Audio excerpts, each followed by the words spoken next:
North American Ag Spotlight. I'm Chrissy Wozniak.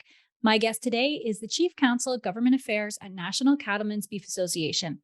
We're going to talk today about the SEC's proposed greenhouse gas disclosure rule. From Washington, D.C., I'd like to welcome Mary-Thomas Hart.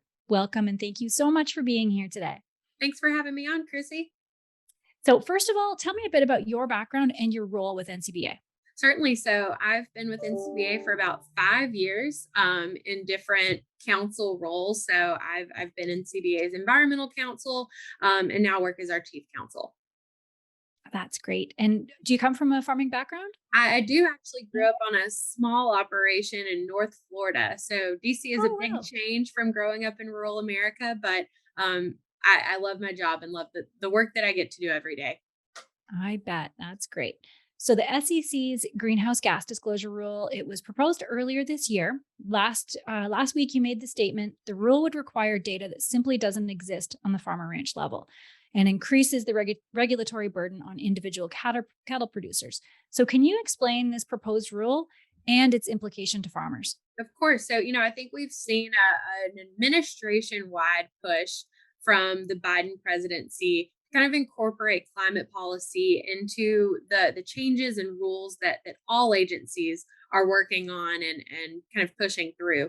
So this is the SEC's attempt to kind of fall in line with that larger administrative priority. But the SEC was created to regulate market manipulation, not environmental regulation, right? So this new rule kind of threw us all for a loop because, we thought certainly, EPA has been working on developing emissions estimation methodologies for about 15 years. So that it's a little odd for the SEC to kind of come out and require these mandated reports for something that is so far out of their jurisdiction. But what the rule would require is for publicly traded entities that are subject to SEC regulation to submit Scope 1 or direct emissions data, Scope 2 or energy and electricity emissions data, and Scope 3 or supply chain emissions data. So that means that any publicly traded company that sells beef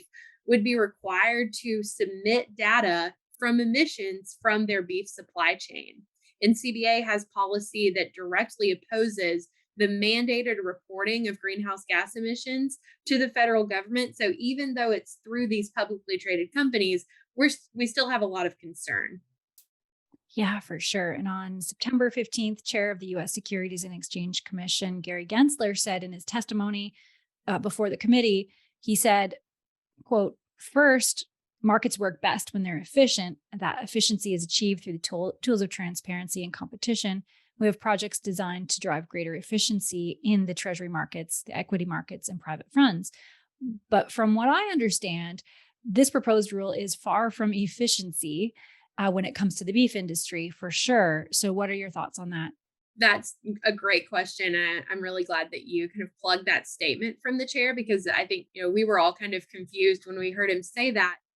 If you're a cattle producer right now, you are about to be subject, or you could potentially be subject to passing along information, up the supply chain when you sell your cattle that you simply don't have access to.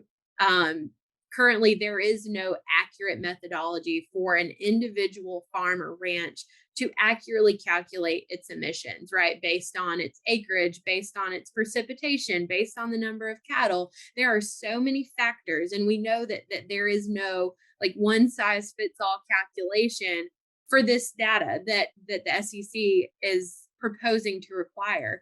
On the other hand, you have investors who want access to this information, right? That's the reason the SEC wrote the regulation. Investors are asking for more and more supply chain data. And I think we'll be more willing to share it when we have an accurate way to calculate it. But to put inaccurate data in the hands of investors is not responsible financially. I don't think that it's a responsible decision on behalf Yeah, of the those SEC. for sure. Those are really great points. And so what is NCBA trying to achieve in this matter? What are your goals? Obviously, our first priority. So, NCBA submitted a set of comments with 10 other national ag trade associations, and we also submitted comments with all 44 of our state affiliate associations, sending a pretty strong message to the SEC that we don't want the agency to require Scope 3 reporting. There are gaps in data. We don't understand how the process is going to work. I think, the agency is largely leaving it up to these private or these publicly traded companies to kind of figure out how they're going to gather this data, which is concerning for us. We at least would like, clear guidance on how they expect this information to be collected. And until they have that, they shouldn't be able to require that data be given to them. So, that's, I think, our first request: eliminate Scope 3 reporting. The backup to that is that the SEC make explicitly clear in the final rule that if they're going to require Scope 3 reports, that information be taken from existing publicly available data sets. So 2 examples. The USDA conducts a beef life cycle analysis every 5 years where we get an estimated emissions an emissions estimation per pound of beef, right? So that would be something that, the SEC could allow companies to use as a calculation. The EPA also publishes an annual greenhouse gas emissions inventory, and that tells us about how much the emissions that we could estimate per head of cattle. So those are 2 publicly available existing data sets that could be used by publicly traded companies to report their emissions without having to get information directly from producers. I think we would be happy with that as a backup.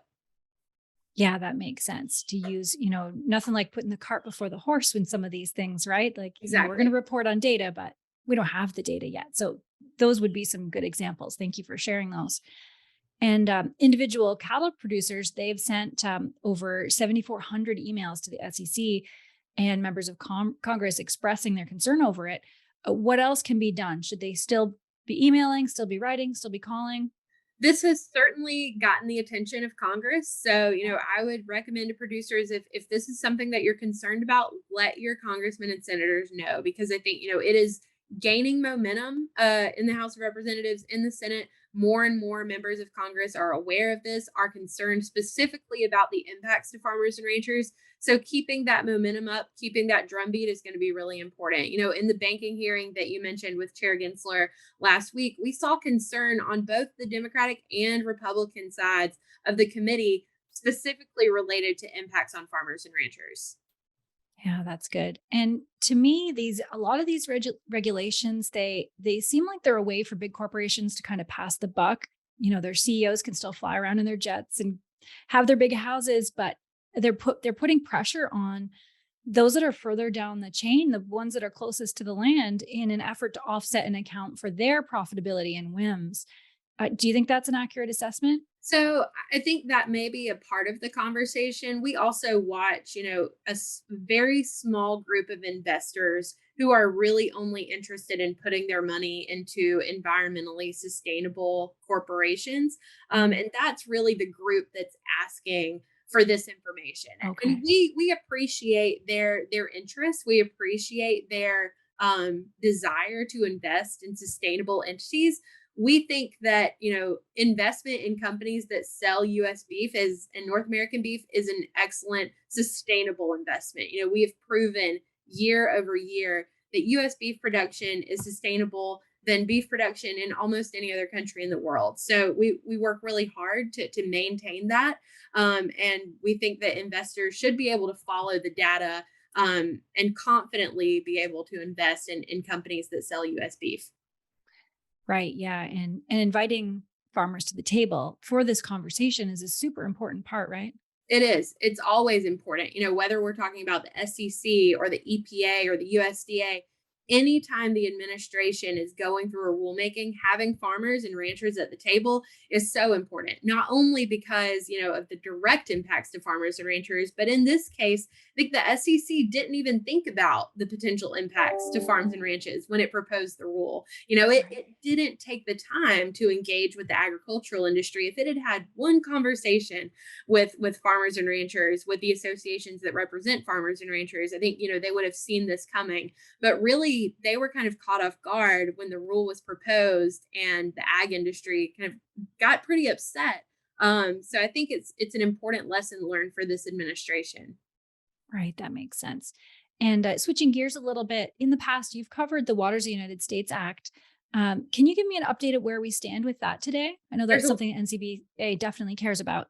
Great question. There's a lot going on right now. So, actually, last week, EPA sent its final version of the Biden administration's WOTUS rule to the White House. And that's the last step before that regulatory definition is finalized. When that's finalized, it will be the third iteration of a regulatory WOTUS definition. We had the Obama rule, we had the Trump rule, and now we're going to have the Biden rule. And while that's happening, while that's all happening simultaneously, the Supreme Court is going to consider the definition of WOTUS in Sackett versus EPA. That case is going to be heard on October 3rd, 2022. So just in a couple weeks.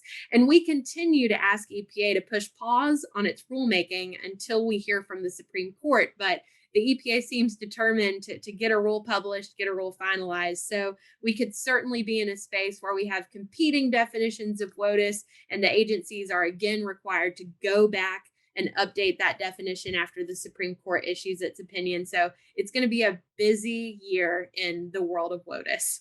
Yes, it sounds like you'll have to come back on the show after that and give us your take on everything that's happening. It's been a lot of ups and downs for sure.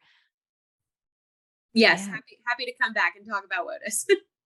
That's good. So, the one last question for you. Why do you serve the ag industry personally? I grew up in a very rural community, grew up on a farm. My mom was an extension agent, and my dad helped dairy farmers write their NPDES permits, their Clean Water Act permits. So I've been surrounded by it from an early age. I think probably when I was in college, I tried to not work on ag issues. I tried to learn something different, do something different, but it just pulls you back. So came to DC and realized that ag issues are really the only ones that I care about. So happy to be here, happy to be doing this work. Oh, that's awesome. And thank you for all you do, because we need voices over there. Thanks, Chrissy. And where can people find out more about NCBA and what they're doing? You can go to policy.ncba.org to get the latest on all of the issues that we've talked about today. Awesome. Great. Well, thank you so much for joining me today. And thanks to all who are watching or listening. If you want to learn more, the links are provided in the show notes. And don't forget to subscribe to North American Egg Spotlight on YouTube, Rumble, Telegram, or EggViews. And the podcast is available on Spotify, Apple, Stitcher, Amazon, or wherever you listen to podcasts. And have a great day.